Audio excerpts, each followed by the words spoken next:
नमस्कार दोस्तों, स्वागत है आपका हमारे YouTube चैनल भूतों की नगरी में। गांव के किनारे एक पुराना पीपल का पेड़ था, जिसे लोग पीपल साहब के नाम से जानते थे। इस पेड़ की कहानी वर्षों से गांव वालों के बीच प्रचलित थी। कहते थे कि इस पेड़ में एक जिन्न का वास था, जो कभी कभी गांव वालों के सामने प्रकट होता था। यह घटना 1975 की है। मोहन नाम का एक किसान, जो गांव में बहुत मेहनती और ईमानदार के रूप में जाना जाता था, अपने खेतों में काम करके वापस आ रहा था। उस दिन सूरज ढलने के बाद भी मोहन ने खेत में काफी देर तक काम किया। लौटते वक्त वह उस पुराने पीपल के पेड़ के पास से गुजर रहा था। जैसे ही मोहन पेड़ के पास पहुंचा, उसे अचानक एक ठंडी हवा का झोंका महसूस हुआ। उसने चारों ओर देखा, लेकिन कुछ भी असामान्य नहीं दिखा।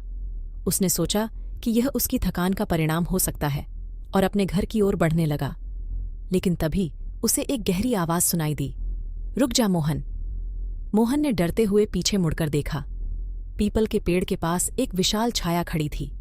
वह छाया धीरे धीरे स्पष्ट होने लगी और उसने देखा कि वह एक जिन्न था। जिन्न का चेहरा विकराल और आंखें चमकती हुई थीं। उसके हाथ में एक बड़ा सा दर्पण था, जिसमें अजीब अजीब दृश्य दिखाई दे रहे थे। मैं पीपल का जिन्न हूं, उस जिन्न ने कहा। जो कोई भी मेरी शर्तों को पूरा करेगा, उसे मैं उसकी मनचाही इच्छा पूरी कर दूंगा। मोहन ने हिम्मत जुटाकर पूछा, क्या शर्तें हैं? जिन्न ने मुस्कुराते हुए कहा, तुम्हें 3 रातें इस पेड़ के नीचे अकेले बितानी होंगी। इस दौरान तुम्हें न तो डरना है और न ही किसी से बात करनी है। अगर तुम यह कर पाए तो मैं तुम्हारी एक मनचाही इच्छा पूरी कर दूंगा। मोहन ने सोचा कि यह एक असंभव सी बात है, लेकिन उसे अपने परिवार के लिए कुछ पैसे की सख्त जरूरत थी। उसने जिन्न की शर्त मान ली। पहली रात मोहन ने अपने परिवार को कुछ नहीं बताया और पीपल के पेड़ के नीचे चला गया। रात का अंधेरा छाने के बाद उसे चारों ओर अजीब अजीब आवाजें सुनाई देने लगीं, लेकिन मोहन ने साहस बनाए रखा और किसी भी आवाज पर ध्यान नहीं दिया। रात भर जिन्न ने उसे डराने की कोशिश की, लेकिन मोहन ने हार नहीं मानी। दूसरी रात जब मोहन फिर से पीपल के पेड़ के नीचे आया, तो जिन्न ने और भी भयानक रूप धारण कर लिया। इस बार जिन्न ने मोहन के पास आकर उसके कान में फुसफुसाया, भाग जा मोहन, नहीं तो तुझे और तेरे परिवार को बहुत बड़ी मुसीबत का सामना करना पड़ेगा। लेकिन मोहन ने उसकी एक नहीं सुनी और अपनी जगह से नहीं हिला। तीसरी और आखिरी रात थी।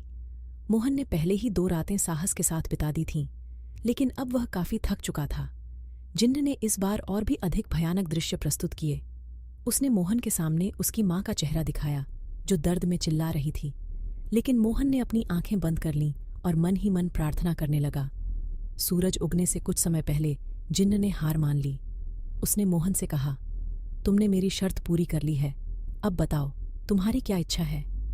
मोहन ने बिना किसी हिचकिचाहट के कहा, मुझे मेरे परिवार के लिए इतना धन चाहिए कि हम आराम से जीवन बिता सकें। जिन्न ने अपने दर्पण में कुछ देखा और फिर एक थैली मोहन को दी। यह थैली तुम्हारी सभी आर्थिक समस्याओं का समाधान करेगी, जिन्न ने कहा और अचानक गायब हो गया। मोहन ने वह थैली उठाई और घर की ओर चल पड़ा। जब उसने थैली खोली तो उसमें सोने के सिक्के और बहुमूल्य रत्न भरे हुए थे। उसकी खुशी का ठिकाना नहीं रहा। उसने यह धन अपने परिवार और गांव वालों के बीच बांटा, जिससे सबकी जिंदगी बेहतर हो गई।